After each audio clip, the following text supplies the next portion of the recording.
Hello everyone, कैसे हैं सब लोग।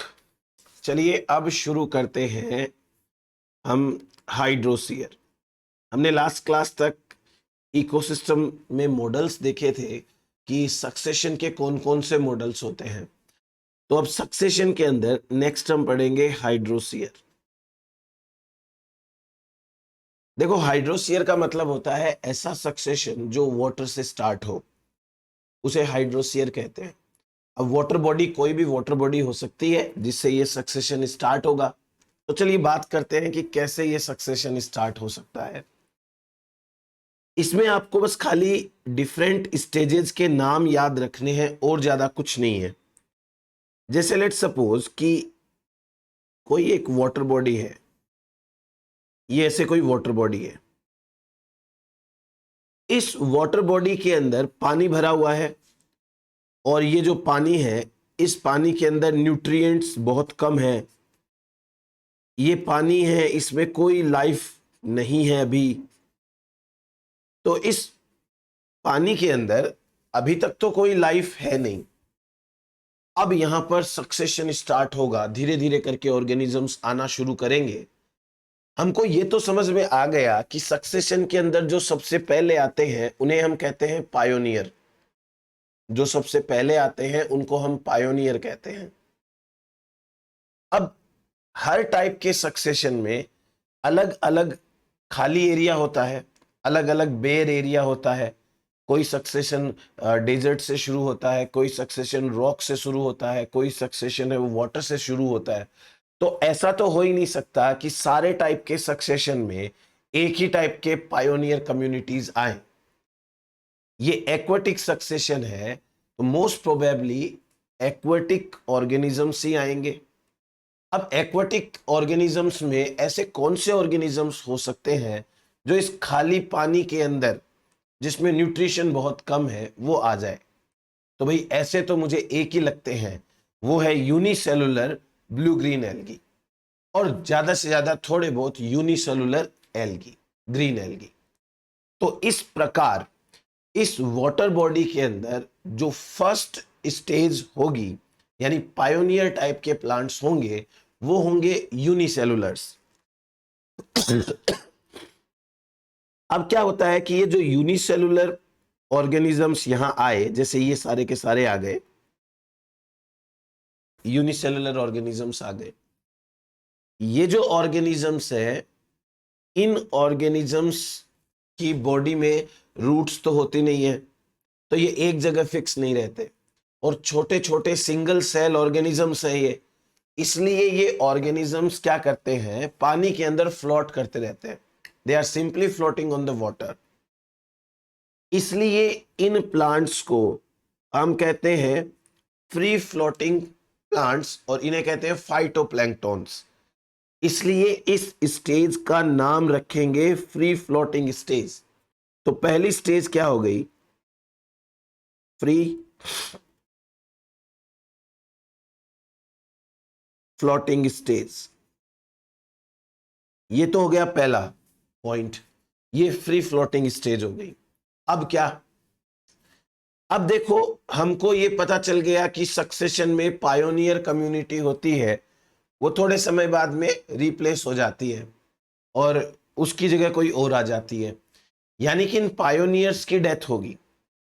कितने समय में होगी वो अलग बात है, बट ये पायोनियर्स यहां बहुत समय तक नहीं रह पाएंगे, इनकी डेथ हो जाएगी।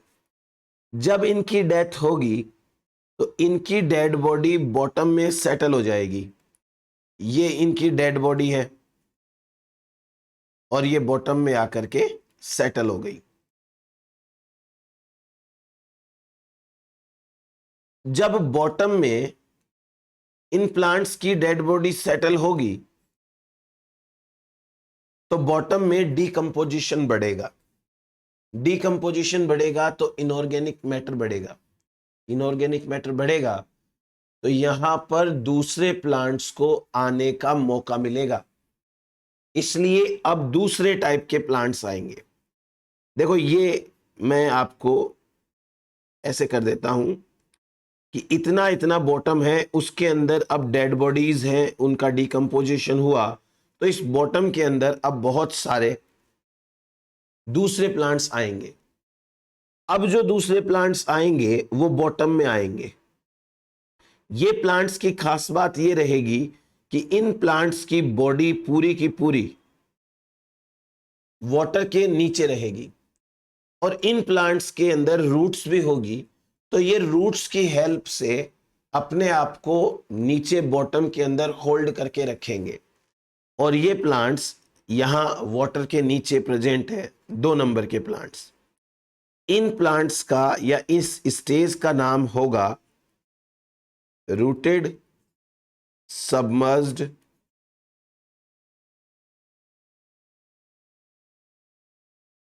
स्टेज। ये रूटेड सबमर्ज्ड स्टेज हो गई। समझ में आई बात? पहले तो फ्री फ्लोटिंग, उसके बाद में जब उनकी डेथ हुई तो डेड बॉडी नीचे बॉटम में सेटल हुई। डेड बॉडी नीचे बॉटम में सेटल हुई तो वहां डिकम्पोजिशन बढ़ा। वहां डिकम्पोजिशन बढ़ा तो वहां इनऑर्गेनिक मैटर अवेलेबल हुआ। As the inorganic matter becomes available in the bottom, the next plants come which are completely submerged in the water. तो ये तो हो गया हमारा दूसरा प्लांट। अब ये जो दूसरी कम्युनिटी आई यहाँ पे, परमानेंट तो ये भी नहीं है, इसकी भी डेथ होगी। इसकी भी डेथ होगी तो यहां बॉटम के अंदर अब और ज्यादा डेड ऑर्गेनिक मैटर बढ़ेगा। डेड ऑर्गेनिक मैटर और ज्यादा बढ़ रहा है। ये डेड ऑर्गेनिक मैटर बढ़ रहा है। आपने एक बात पर गौर किया कि ये जो डेड ऑर्गेनिक मैटर बढ़ रहा है, तो इस डेड ऑर्गेनिक मैटर के बढ़ने के साथ साथ इस वाटर बॉडी की जो डेप्थ है वो कम होती जा रही है। समझ में आ रहा है? ये पहले तो ये ज्यादा गहरी थी, अब धीरे धीरे इसकी गहराई कम हो रही है। नीचे मिट्टी बनती जा रही है, वो जमा हो रही है, कचरा जमा हो रहा है, इनऑर्गेनिक मैटर बढ़ रहा है। तो जितनी ये वाटर बॉडी पहले गहरी थी अब उतनी नहीं रही, इसकी गहराई कम होती चली जा रही है। ये हो गया दूसरा स्टेज। अब जो तीसरा स्टेज आएगा वो स्टेज ऐसा आएगा कि जिसके अंदर प्लांट्स की रूट्स नीचे फिक्स होगी। जो मडी कंडीशन बनी है, ये मड जैसी कंडीशन बनी है, उसमें प्लांट की बॉडी तो फिक्स होगी, लेकिन इनकी बॉडी का कुछ पार्ट सरफेस तक रहेगा। तो ये आराम से इधर और इधर फ्लोट कर सकते हैं। हाँ, ये रूटेड है, ये कंप्लीटली फ्लोट तो नहीं कर सकते, बट इनके ऊपर ऊपर का पार्ट ऐसे फ्लोट कर सकता है। ये हो गई तीसरी स्टेज। और इस तीसरी स्टेज का नाम क्या है? Rooted floating stage. Rooted floating stage. अब ये जो रूटेड फ्लोटिंग स्टेज है, इनकी भी डेथ होगी प्लांट्स की। इन प्लांट्स की डेथ होगी तो और ज्यादा इस पानी के अंदर कचरा जमा होगा, मडी कंडीशन बनती जाएगी और ये वाटर बॉडी पूरी की पूरी तरीके से भर जाएगी। अब इसके अंदर पानी कम है, मिट्टी ज्यादा है और इसका सरफेस जमीन के सरफेस तक आ गया। जहां पहले वाटर बॉडी हुआ करती थी वो वाटर बॉडी अब खत्म हो गई है और वहां जमीन बन गई है। कई बार ऐसा होता है ना, गांव के अंदर देखने को मिलता है कि कहीं पर तालाब होता है और तालाब धीरे धीरे सूख जाता है और वहां समतल जमीन बन जाती है। लगभग वैसी सी ही यहां पर कुछ कंडीशंस है। अब जो चौथे टाइप के प्लांट्स आएंगे वो प्लांट्स होंगे एम्फीबियन प्लांट्स। क्यों? क्योंकि ये जो प्लांट्स जिस टाइम पर आ रहे हैं उस टाइम पर यहां पर बहुत ना तो ज्यादा पानी है और ना ये कंप्लीटली क्या बन गई है, सॉलिड सरफेस बन गई है। मतलब अभी दलदल जैसी कंडीशन है, मडी कंडीशन है, बहुत ज्यादा पानी भी है इसके अंदर, सॉइल भी है इसके अंदर। तो यहां एक इंटरमीडिएट सी कंडीशन है, ना कंप्लीट वाटर ना कंप्लीट सॉलिड सरफेस। तो ये इंटरमीडिएट कंडीशन है, फोर्थ कंडीशन। अब यहां पर जो प्लांट्स आएंगे इन प्लांट्स का नाम होगा read swamp stage.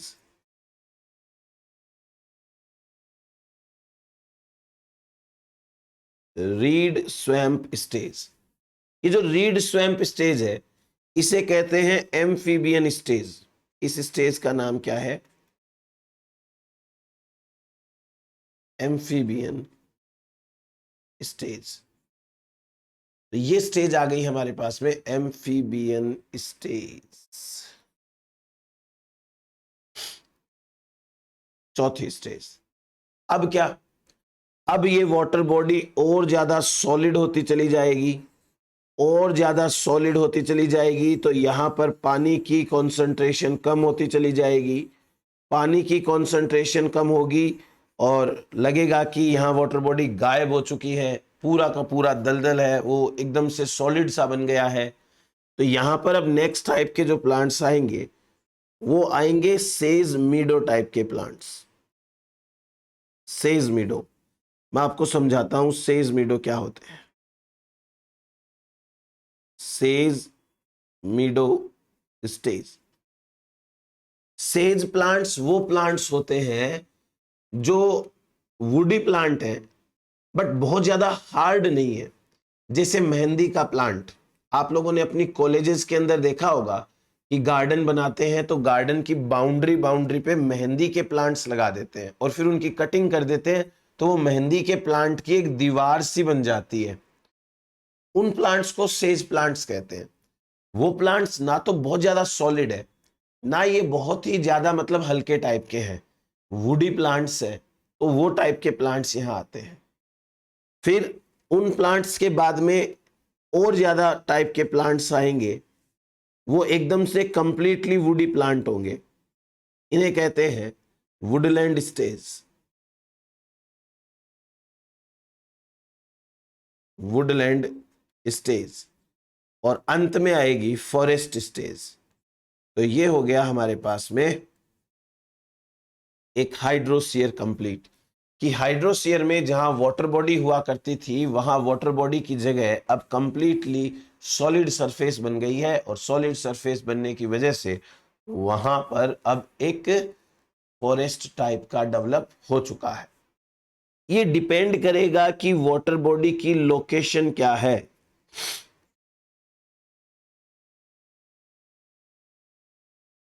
Water body की क्या लोकेशन है, कहां पर है ये दुनिया के अंदर? इंडिया में है, अफ्रीका में है, ऑस्ट्रेलिया में है? क्योंकि जहां पर भी ये होगी वहां के एनवायरमेंटल फैक्टर्स के अकॉर्डिंग ही तो प्लांट्स आएंगे, और वहां के अकॉर्डिंग ही तो एक फॉरेस्ट बनेगा ना।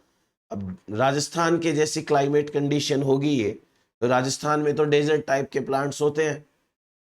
इसलिए जियोलॉजिकल लोकेशन के ऊपर डिपेंड करेगा कि कौन से टाइप के यहां पर प्लांट्स आएंगे। ये हो गया हमारे पास में एक सिंपल सा हाइड्रोस्फीयर। ठीक है, चलिए अब नेक्स्ट बात करते हैं लिथोस्फीयर की। In case of lithosphere, litho का मतलब होता है हार्ड सरफेस, बेसिकली इसका मतलब होता है रॉक। लिथोस्फीयर, लिथोस्फीयर एक टाइप का प्राइमरी सक्सेशन भी होगा, क्योंकि ये रॉक से स्टार्ट हो रहा है जहां पे आज से पहले कोई लाइफ रही नहीं थी, तो ये एक टाइप का प्राइमरी सक्सेशन भी है। अब एक बात सोचनी है आपको सिंपल सी, कि जैसे मान लो ये कोई चट्टान है, ये रॉक है कोई, इस रॉक पर आज से पहले कोई लाइफ नहीं थी, और अब पहली बार इस पे कोई लाइफ आएगी। रॉक है, इमेजिन करो आप कि कोई रॉक आपने देखी है अगर कभी, उस रॉक के अंदर बहुत सारा मिनरल है, लेकिन वो मिनरल कोई भी प्लांट उस रॉक से एब्जॉर्ब नहीं कर सकता, क्योंकि वो उसके अंदर लॉक है। जब हजारों सालों में धीरे धीरे रॉक टूटती है और उससे सॉइल पार्टिकल बनते हैं, तो वो मिनरल्स रिलीज होते हैं। फिर उसके बाद में जो भी कोई प्लांट होगा वो वहां ग्रो करेगा, तो वो सॉइल से एब्जॉर्ब करेगा।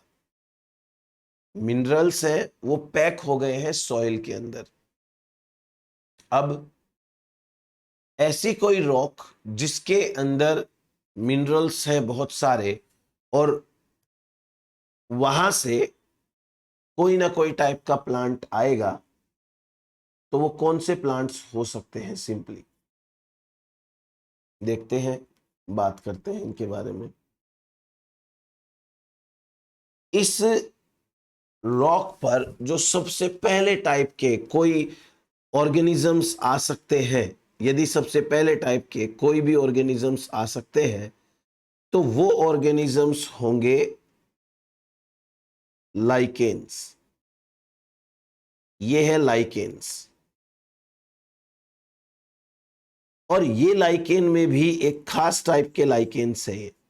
ध्यान से समझना इसको कि ये कौन से लाइकेन्स हैं। यहां पर ये जो लाइकेन्स आए हैं, इन लाइकेन्स को कहते हैं क्रस्टोज लाइकेन्स। चलो मैं यहां पे तो नंबर 1 लगा देता हूं। ये नंबर 1, ये जो लाइकेन्स आए इन्हें कहते हैं crustose lichens. Crustose lichens. Crustose lichens का मतलब क्या है? क्रस्टोज का मतलब होता है क्रस्ट। इसका मतलब है क्रस्ट। क्रस्ट का मतलब सरफेस। एक रॉक की जो सरफेस होती है वो इतनी स्मूथ हो सकती है, इग्नियस रॉक होती है, उनकी सरफेस इतनी स्मूथ होती है जैसे कांच की सरफेस होती है। अब कांच की सरफेस पे आप कोई सीड डाल दोगे तो वो सीड तो ग्रो नहीं करेगा ना उसके ऊपर। तो वहां पर एक स्पेशल टाइप के लाइकेन्स आते हैं जिनका नाम है क्रस्टोज लाइकेन्स। Crustose lichens. इसका मतलब यह हुआ कि ये लाइकेन्स इतनी स्मूथ सरफेस के ऊपर चिपक सकते हैं और उससे न्यूट्रिशन एब्जॉर्ब कर सकते हैं, इसलिए ये पहले आए। जैसे कोई स्टिकर लगा हुआ होता है कांच के ऊपर, वो स्टिकर को आप उतारोगे तो वो स्टिकर फट जाता है, लेकिन वो अभी भी कांच पे चिपका हुआ रहता है। समझ सकते हो ना? वैसे ही ये होते हैं। अगर आपने इनको खींच के निकाला तो ये टूट जाएंगे, लेकिन ये अर्थ की सरफेस से चिपके हुए रहेंगे, इसके रॉक की सरफेस पे, इसलिए से कहते हैं क्रस्टोज। ये क्रस्ट से चिपके हुए रहते हैं। फिर दूसरी बात क्या है कि जो लाइकेन्स होते हैं, वो लाइकेन्स किसी ना किसी टाइप का एसिड रिलीज करते हैं। एसिड रिलीज लगभग लगभग हर लाइकेन स्पीसीज कोई ना कोई टाइप का एसिड रिलीज करेगी। एसिड रिलीज करेगी अपने ही नीचे।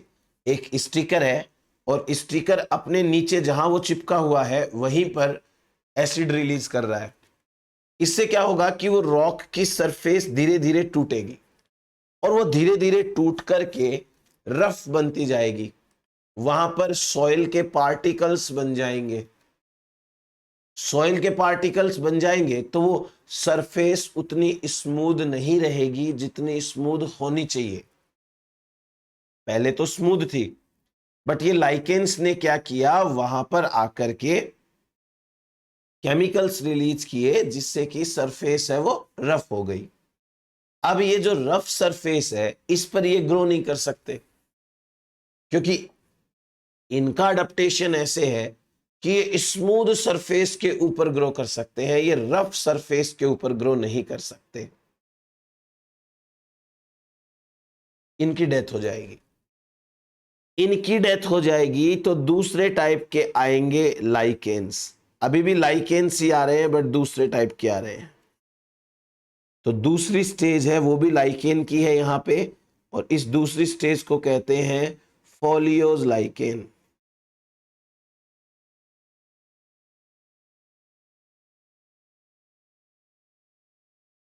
Folios lichens. Folios lichens, folios का मतलब लीफ लाइक, थोड़े बड़े से साइज के होते हैं, लीफ जैसे से होते हैं, लीफी होते हैं ऐसे, वो आते हैं।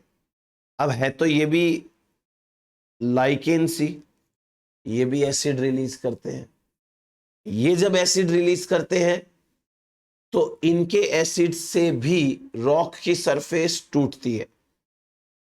रॉक की सरफेस टूटेगी तो और ज्यादा सॉइल का फॉर्मेशन होगा, और ज्यादा सॉइल का फॉर्मेशन होगा वहां पे। तो अब तीसरी स्टेज आ जाती है वहां पे मोसेस की। मोसेस, मोसेस के बाद में फिर वही है कि सॉइल का फॉर्मेशन कंटिन्यू रहता है और ये रॉक की धीरे धीरे धीरे धीरे धीरे विदरिंग होती रहती है और एक के बाद एक प्लांट स्पीसीज आती जाती है। अब आते हैं हर्ब्स। फिर ये रॉक और ज्यादा टूट जाएगी, ऑलमोस्ट खत्म सी हो जाएगी, टाइम लगेगा बट होगा।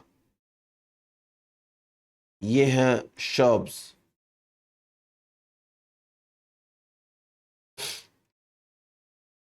देन इसके बाद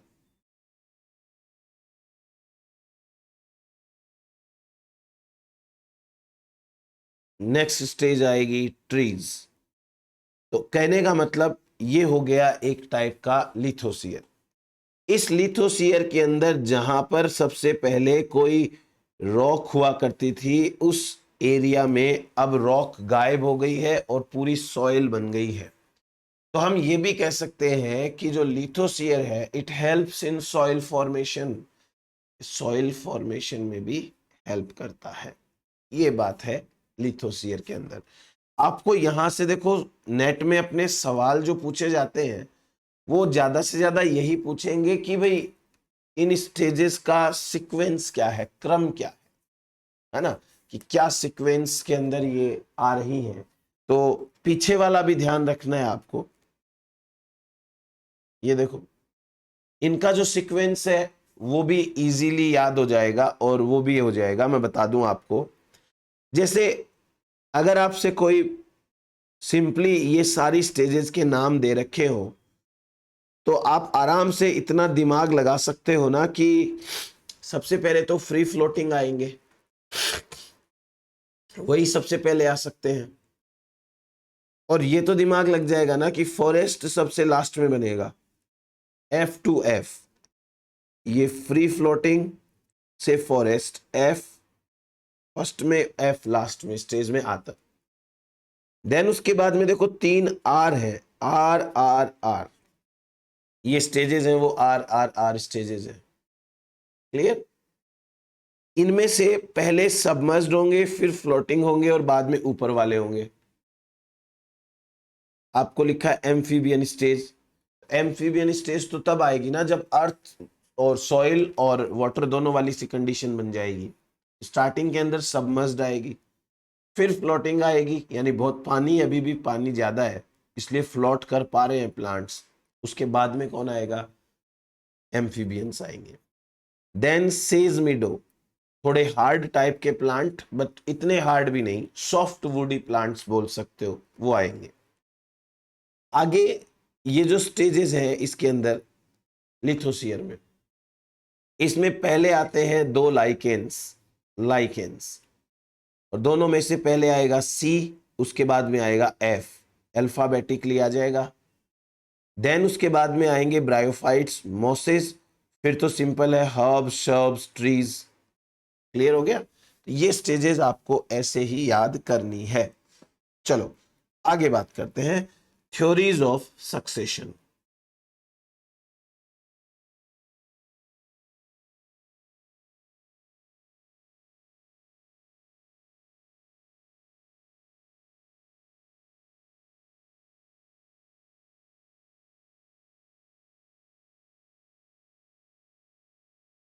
सक्सेशन की जो थ्योरीज हैं, ये कौन कौन सी थ्योरीज हैं?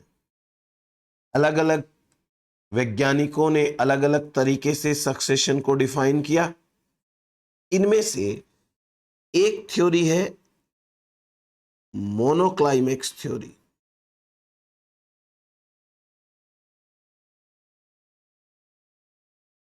इस थ्योरी का नाम है climatic climax theory.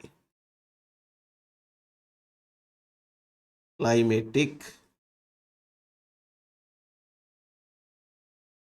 Climax theory.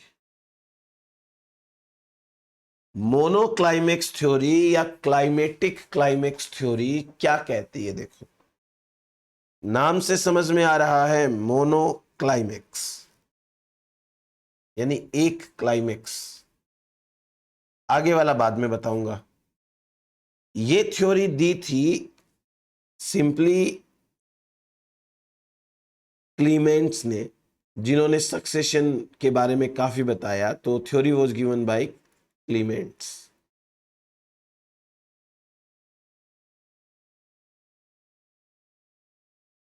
Given by Clements. इन्होंने क्या कहा वो समझ लो। इन्होंने ये कहा कि एक बहुत बड़ा एरिया है ना, ये एरिया है। इस बहुत बड़े एरिया के अंदर कहीं पर आपको एक रॉक पड़ी हुई दिखाई देती है, तो यहां पर लिथोसियर चालू हो जाता है। मतलब लिथोसियर चलेगा, कभी ना कभी जब भी होगा लिथोसियर होगा। इस एरिया के अंदर कोई वाटर बॉडी है तो वहां हाइड्रोसियर चालू होगा, वहां पे हाइड्रोसियर चलेगा। ठीक है। इस एरिया के अंदर कहीं पर सॉइल है तो वहां पे सीमोसियर चलेगा, वहां पे सीमोसियर है वो चलेगा। अब एक चीज समझ में आनी चाहिए यहां से कि इस एरिया में तीन टाइप के सक्सेशन चल रहे हैं। रॉक से लिथोसियर चल रहा है, सॉइल से सीमोसियर चल रहा है और वाटर से हाइड्रोसियर चल रहा है। अब क्लीमेंट्स क्या एक्सप्लेन करते हैं कि एक एरिया में भले ही अलग अलग टाइप के सक्सेशन चले, जैसे यहां तीन टाइप के सक्सेशन अलग अलग चल रहे हैं, एक एरिया के अंदर भले ही अलग अलग टाइप के सक्सेशन चले, लेकिन लास्ट में जाकर के ये सक्सेशन और ये सक्सेशन तीनों में सेम क्लाइमेक्स स्टेज आएगी। तीनों में same to same climax stage आ जाती है। सक्सेशन चलेंगे तीन टाइप के, बट लास्ट में जाके एक ही क्लाइमेक्स बन जाएगा। इसे कहते हैं मोनोक्लाइमेक्स थ्योरी। समझ में आ गया ये मोनोक्लाइमेक्स थ्योरी? तो अकॉर्डिंग टू क्लीमेंट्स मोनोक्लाइमेक्स क्यों आता है? क्लीमेंट कहते हैं कि इस पूरे सक्सेशन के अंदर एक जैसी लाइट, इस एरिया में एक जैसा टेम्परेचर और एक जैसा रेनफॉल होता है। यानी कि जो क्लाइमेटिक कंडीशंस हैं वो सेम है। इस एरिया के अंदर क्लाइमेट सेम है, इसलिए इस एरिया में क्लाइमेक्स भी सेम आता है। इनिशियली तीन टाइप के सक्सेशन चल रहे हैं, बट अल्टीमेटली इस एरिया के अंदर क्लाइमेक्स एक ही आएगा। क्यों? क्योंकि यहां का क्लाइमेट सेम है। क्लाइमेट अगर सेम होगा तो क्लाइमेक्स भी सेम होगा। बस ये हो गया क्लीमेंट का थ्योरी। अब इसमें लिख लो जो मैं लिखा रहा हूं। लिखो, according to this theory, according to this theory, all the succession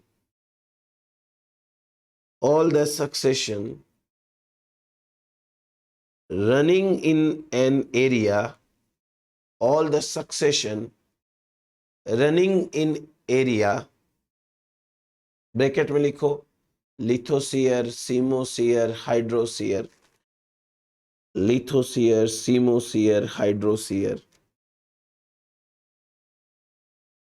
bracket बंद करो, convert into a single type of climax, convert into a single type of climax. Next लिखो, according to Clement, according to Clement, climate of the area is responsible for climax community. According to Clement, climax of the area, according to Clement, climate of the area is responsible for the climax stage, for the climax stage. So it is known as, climatic climax. दूसरी theory समझो, पॉलीक्लाइमेक्स theory.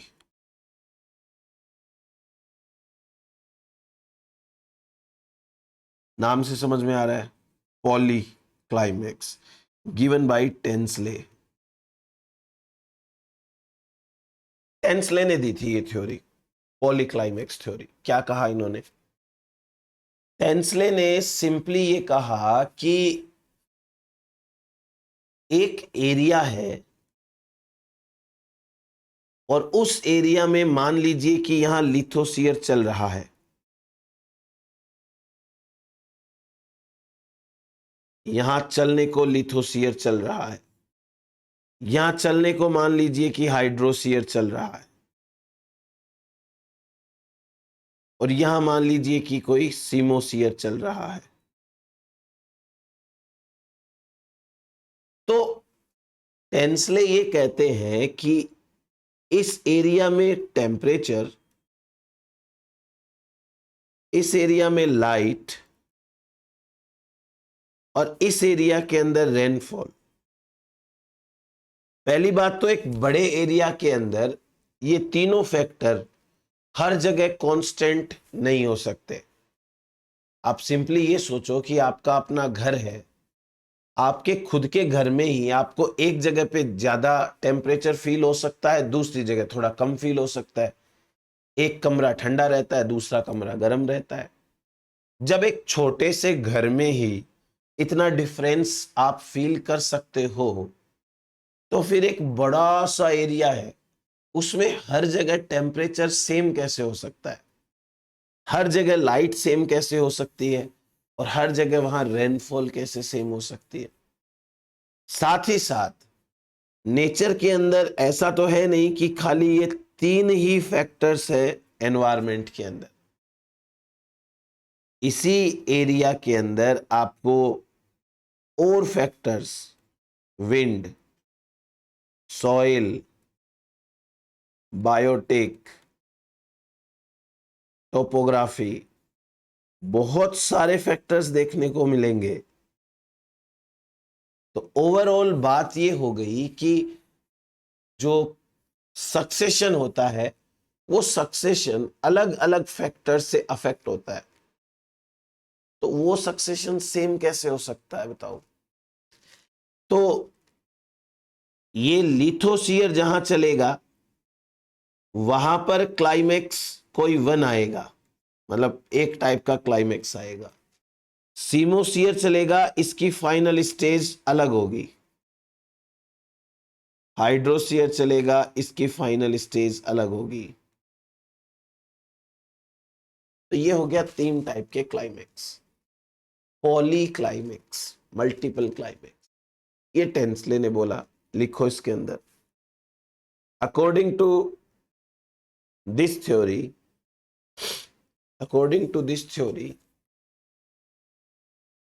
climatic conditions cannot be constant. According to this theory, climatic conditions cannot be constant over a large area. Cannot be constant over a large area. And also other factors like wind, soil, biotic factors, topography, etc. Other factors like wind, soil, biotic factors, topography, etc. also affect the succession.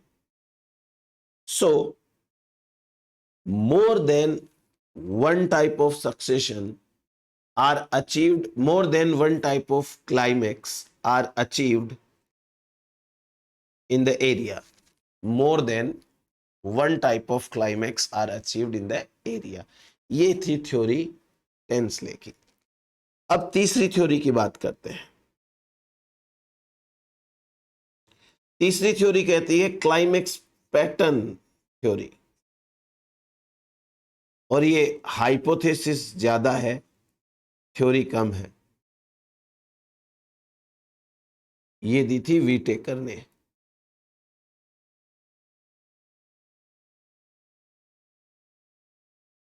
वीटेकर क्या कह रहे हैं इसके ऊपर देख लेते हैं। वीटेकर ये कहते हैं कि भाई जो सक्सेशन है वो सक्सेशन डिपेंड करता है कि उस एरिया के अंदर क्या क्लाइमेटिक पैटर्न है, और उस एरिया के अंदर बेसिकली क्या जो है वो एनवायरनमेंट के फैक्टर्स है, ओवरऑल फैक्टर्स क्या है, उनके ऊपर डिपेंड करेगा। तो एक सक्सेशन का जो पैटर्न होगा, यानी क्लाइमेक्स स्टेज का जो पैटर्न होगा, वो उस एरिया के क्लाइमेट के ऊपर, एनवायरमेंटल फैक्टर्स के ऊपर डिपेंड करेगा। तो मतलब ये तो लगभग वही बात हो गई जो कि क्लीमेंट्स ने कही थी। सो इसमें लिख लीजिए खाली, according to this the environment of the ecosystem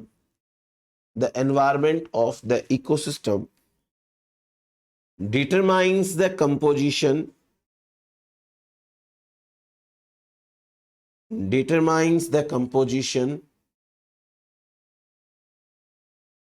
species structure, determines the composition, species structure and balance of a climax community, and a balance of climax community. So the pattern of climax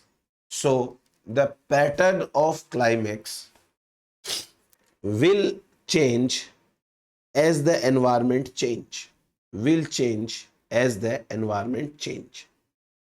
अब इसके बाद हम बात करते हैं एक छोटे से कॉन्सेप्ट की, इसे कहते हैं assembly rule.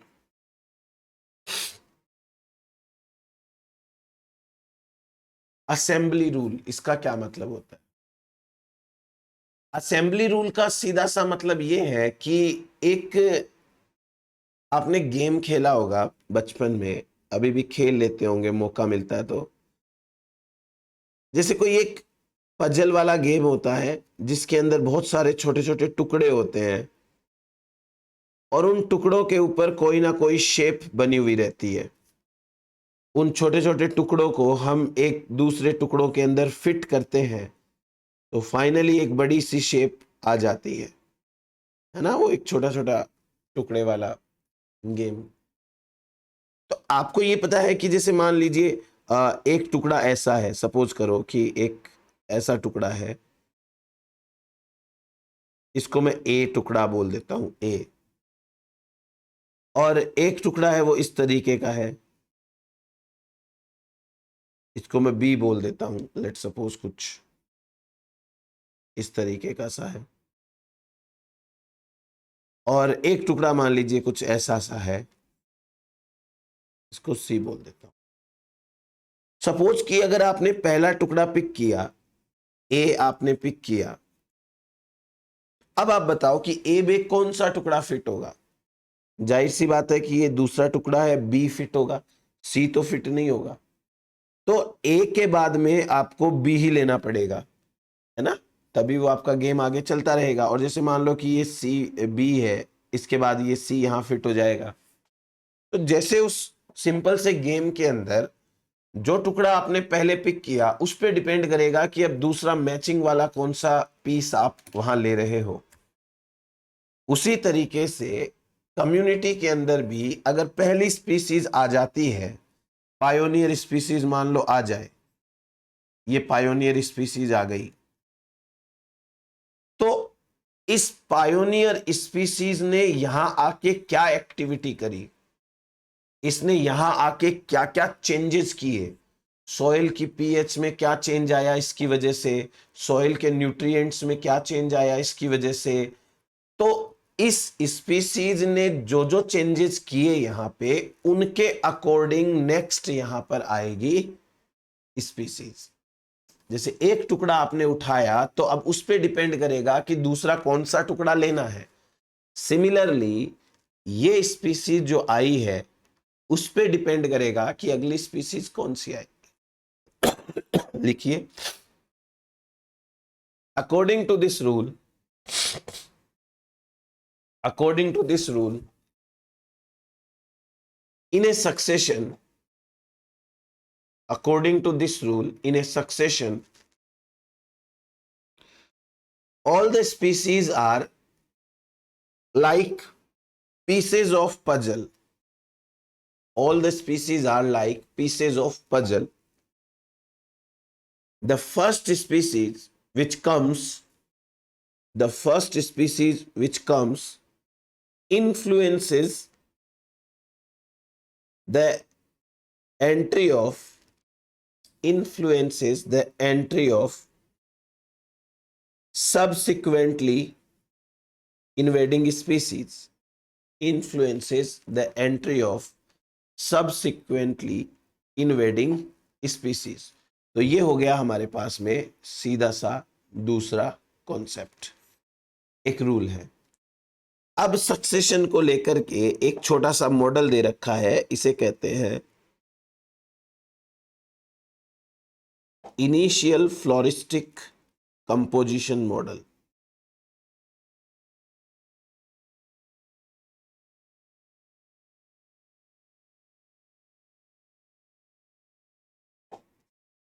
IFC model, initial floristic composition model. क्या है ये मॉडल, मैं आपको बताता हूं। देखो, इस मॉडल के अकॉर्डिंग क्या होता है, देखो कि एक सक्सेशन के अंदर टाइम तो लगेगा ही, तो इधर टाइम चल रहा है, एक सक्सेशन चलेगा उसमें ये टाइम है, ठीक है। और यहां पर जो डिफरेंट डिफरेंट स्पीसीज आएगी, वो डिफरेंट स्पीसीज अपने कौन कौन से स्टेजेस तक पहुंच पाएगी। जैसे एक सीड आया, तो कई बार क्या होता है कि वो सीड जर्मिनेट ही नहीं कर पाता, जर्मिनेट ही नहीं कर पाता, वो सीड रहते रहते ही मर जाता है। कई बार वो जर्मिनेट कर जाता है, थोड़ी ग्रोथ कर जाता है, लेकिन बहुत ज्यादा ग्रोथ भी नहीं कर पाता है। कई बार वो अपने रिप्रोडक्टिव स्टेज तक पहुंच जाता है, कई बार जो है वो रिप्रोडक्शन करके नेक्स्ट जनरेशन भी बना लेता है। मतलब आप समझ रहे हो ना कि एक सक्सेशन के अंदर कोई भी अगर प्लांट कम्युनिटी या प्लांट स्पीसीज आएगी तो वो कब तक ग्रो करेगी, उसके लिए ये मॉडल दिया है। जैसे सबसे पहले तो सवाल ये आता है कि क्या वो जर्मिनेट भी करेगी या नहीं करेगी। पहला पॉइंट है जर्मिनेशन। अगर मान लो जर्मिनेशन कर गई तो वो सीडलिंग बन पाएगी कि नहीं बन पाएगी, seedling.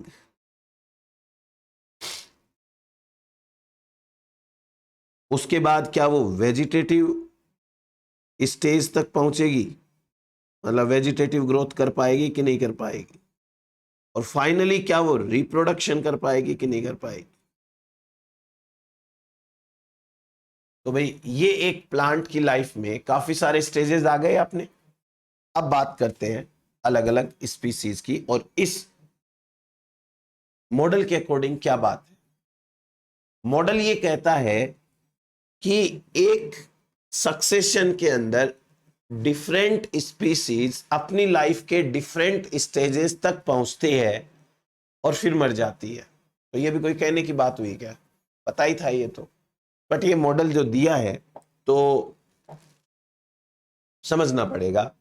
According to this model कि जो स्पीसीज यहां पर आएंगी वो धीरे धीरे करके अपनी अलग अलग स्टेजेस तक पहुंचेगी और फाइनली बहुत कम स्पीसीज ऐसी होगी जो डोमिनेंट बन पाएगी। जैसे एक स्पीसीज है, उसने जर्मिनेशन किया और जर्मिनेशन करके वो सीडलिंग स्टेज तक पहुंची, वेजिटेटिव स्टेज तक पहुंची, लेकिन फिर उसकी डेथ हो गई।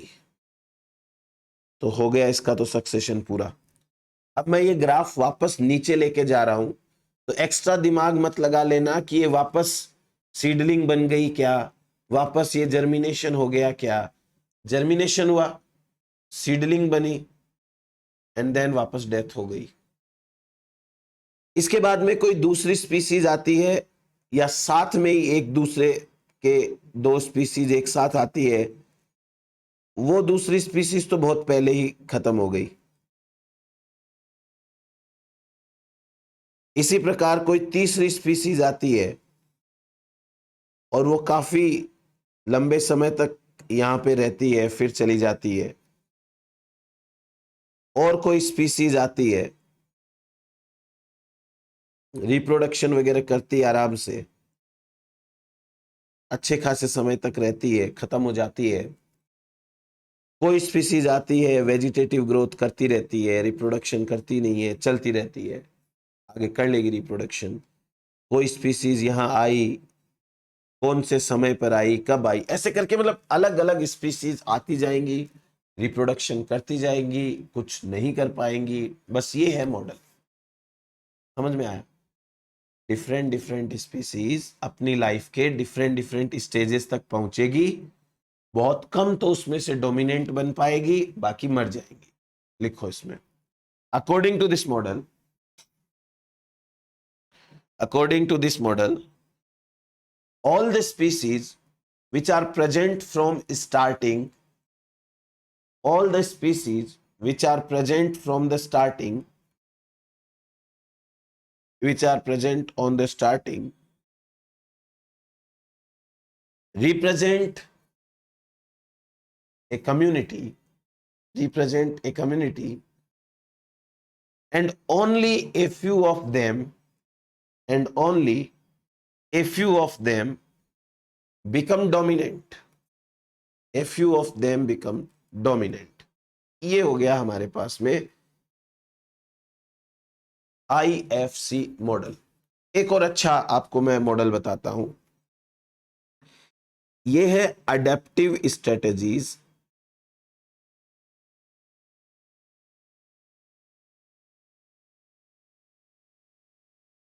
Adaptive strategies of plants and animals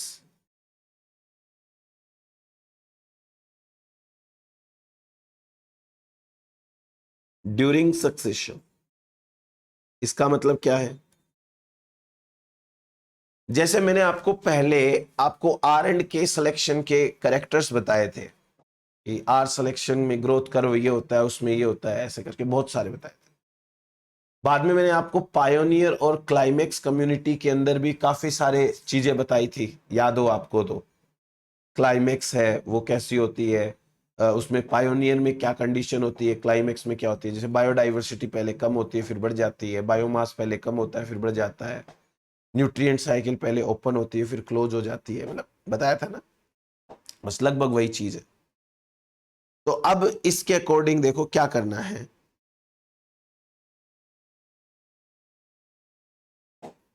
अलग अलग हम करेक्टर्स की ही बात करेंगे, अलग अलग हम करेक्टर्स लिखेंगे।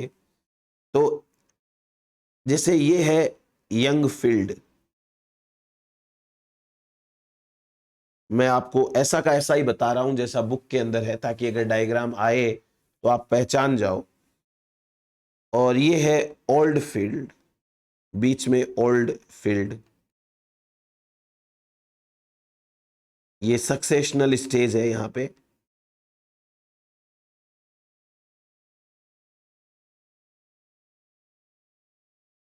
और यहां पर है वुडलैंड, लास्ट में वुडलैंड, मतलब अच्छा खासा डेवलपमेंट हो गया वो। फिर इसके बाद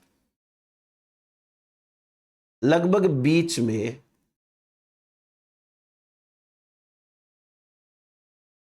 ओल्ड फील्ड से थोड़ा इधर और थोड़ा इधर अडेप्टिव स्ट्रेटेजीज हैं।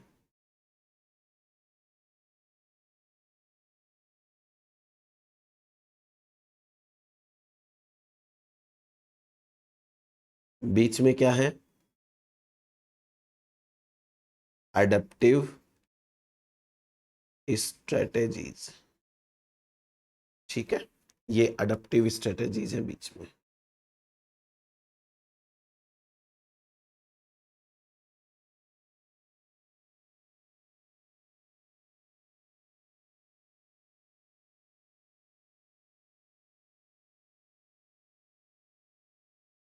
तो अब देखो क्या क्या पॉइंट्स हमको यहां सीखने हैं। जैसे अगर मैं जनरेशन टाइम की बात करूं, जनरेशन टाइम,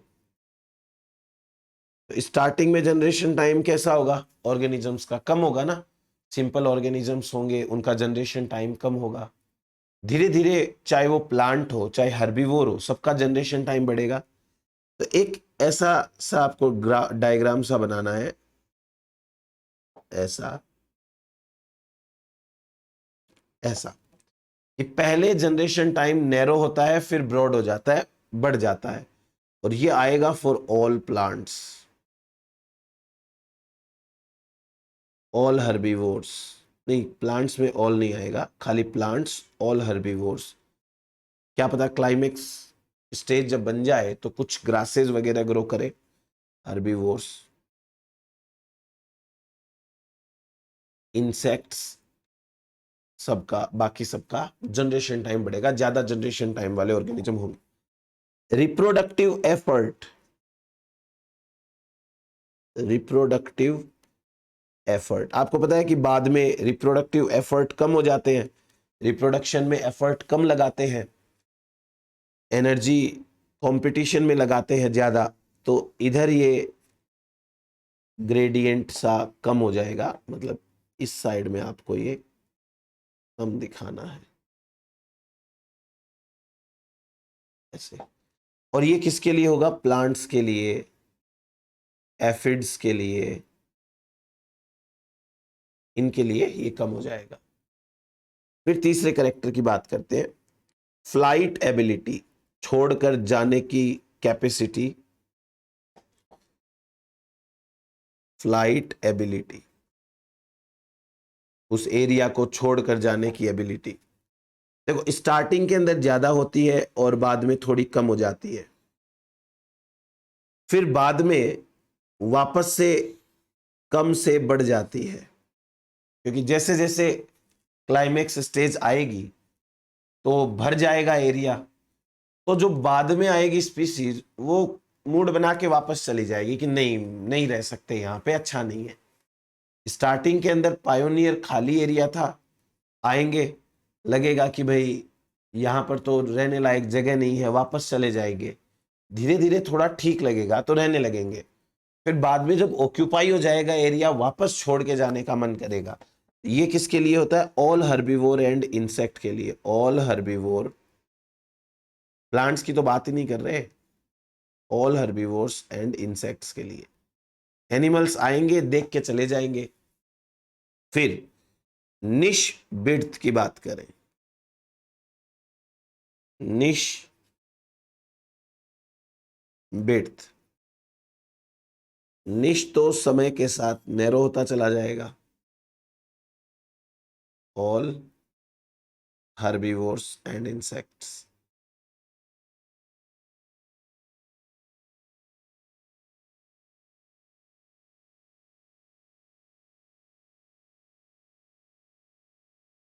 सबका निश है वो नैरो होता जाएगा, तभी वो क्लाइमेक्स वाले एनवायरनमेंट में रह पाएंगे।